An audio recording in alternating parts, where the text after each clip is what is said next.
La evangelización tiene que ser eucarística. Hoy lunes 15 de febrero reflexionamos en el Evangelio de San Marcos capítulo 8 versículos del 11 al 13.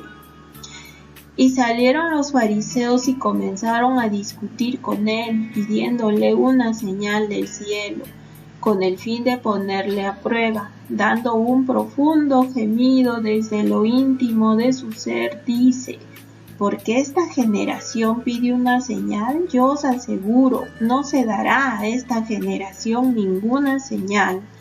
Y dejándolos se embarcó de nuevo y se fue a la orilla opuesta. Palabra de Dios, gloria a ti, Señor Jesús. Este pasaje bíblico nos presenta a los fariseos pidiendo signos y señales al Señor Jesús para ponerle a prueba. Vamos a reflexionar sobre algunos aspectos que nos narra el Evangelio de San Marcos. Primero, encontramos que los fariseos piden signos y señales para poner a prueba a Jesús. Poner a prueba es tentar, es desafiar, es retar al Señor. Y en el tiempo presente también hay personas, creyentes y no creyentes, que ponen a prueba a Dios. De ahí que sea muy común encontrar expresiones como, por ejemplo, si Dios existe, entonces ¿por qué no se acaba la pobreza, el hambre y el dolor? Si Dios existe, entonces que haga algo por mí o que me dé lo que le pido, etcétera, etcétera. Pero ¿de dónde viene esta actitud de poner a prueba a Dios? Pues viene del diablo, y así lo encontramos en el Evangelio de San Mateo capítulo 4 versículos del 1 al 10. Vamos a leer 2 versículos para poder darnos cuenta cómo funciona esto. Dice el versículo 3.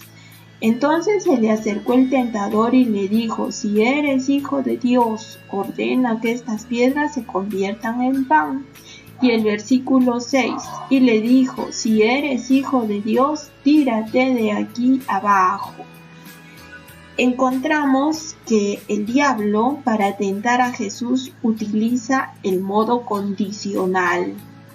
Si eres tal, entonces haz esto. Si tú eres el Hijo de Dios, entonces actúa de tal o cual manera. Quiere decir que el diablo condiciona el actuar de Jesús de acuerdo a sus requerimientos o a sus peticiones o a su voluntad. El verdadero Hijo de Dios, que es nacido del agua y del Espíritu, el verdadero creyente, no le habla así a Dios, no condiciona a Dios, no pide señales a Dios, sino que más bien dice: hágase tu voluntad, tal como el Señor nos enseña en la oración del Padre Nuestro que está en el libro de Mateo, capítulo 6, versículo 10. Condicionar a Dios es una gran ofensa al Señor, un desafío y una muestra de desconfianza. Y tiene un resultado. ¿Cuál es la consecuencia de esta actitud en el ser humano? La encontramos en el versículo 12. Dice: dando un profundo gemido desde lo íntimo de su ser. Es el Señor Jesús quien está suspirando un profundo gemido, y esto nos lleva a darnos cuenta que esta actitud humana provoca una gran tristeza al Señor, y la Biblia nos dice: no entristezcan al Espíritu Santo, en Efesios 4:30.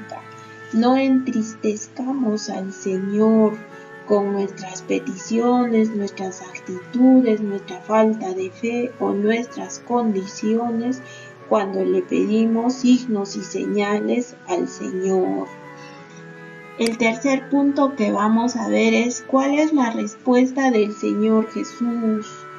El Señor responde a las tentaciones o peticiones de los fariseos con lo siguiente. Dice: yo os aseguro, no se dará a esta generación ninguna señal. ¿Y por qué dice eso el Señor Jesús?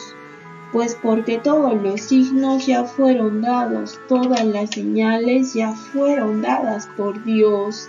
Si nos ponemos a pensar, nos daremos cuenta que la generación de Cristo, esta generación que pide signos y señales, al Señor le conocieron, le vieron, le contemplaron, vieron sus milagros y vieron el cumplimiento de las promesas dadas a los antiguos padres y profetas. Y las posteriores generaciones, incluso la nuestra, tenemos a Jesús entre nosotros, con nosotros y en nosotros. El Señor está sacramentado, está accesible, íntegro, vivo y actuante. El mismo Señor de ayer, de hoy y de siempre está, tal como el Señor Jesús nos lo enseña en el Evangelio de Mateo 26 durante la última cena con respecto al pan y al vino consagrado. Dijo sobre el pan: esto es mi cuerpo, y sobre el vino: esto es mi sangre. Por lo tanto, tenemos el sacramento de la Eucaristía, a Jesús vivo, presente entre nosotros. Recordemos siempre lo que dice Hebreos 13:8. Jesucristo, aquel que vino al mundo, aquel que consagró el vino y el pan, es el mismo ayer, hoy y siempre. Él no cambia. ¿Qué otra señal quiere el hombre? Si el Señor ya lo hizo todo, ya lo entregó todo, y hoy nos espera por cada uno de nosotros. Acerquémonos pues a Jesús sacramentado y reconozcamos al Señor en el pan y en el vino. El cuarto punto que vamos a reflexionar está en el versículo 13. Dice: y dejándolo se embarcó de nuevo y se fue a la orilla opuesta. ¿Cuál es esta otra orilla? ¿Cuál es esta orilla opuesta?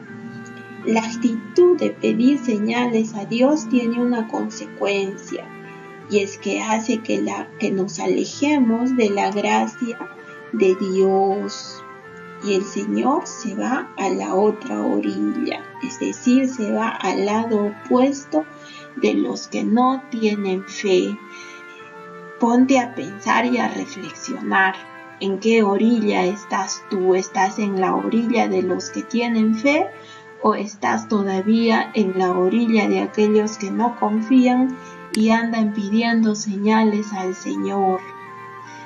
Durante la semana participemos en la misa y hagamos la adoración eucarística. Y recordemos que la evangelización tiene que ser eucarística.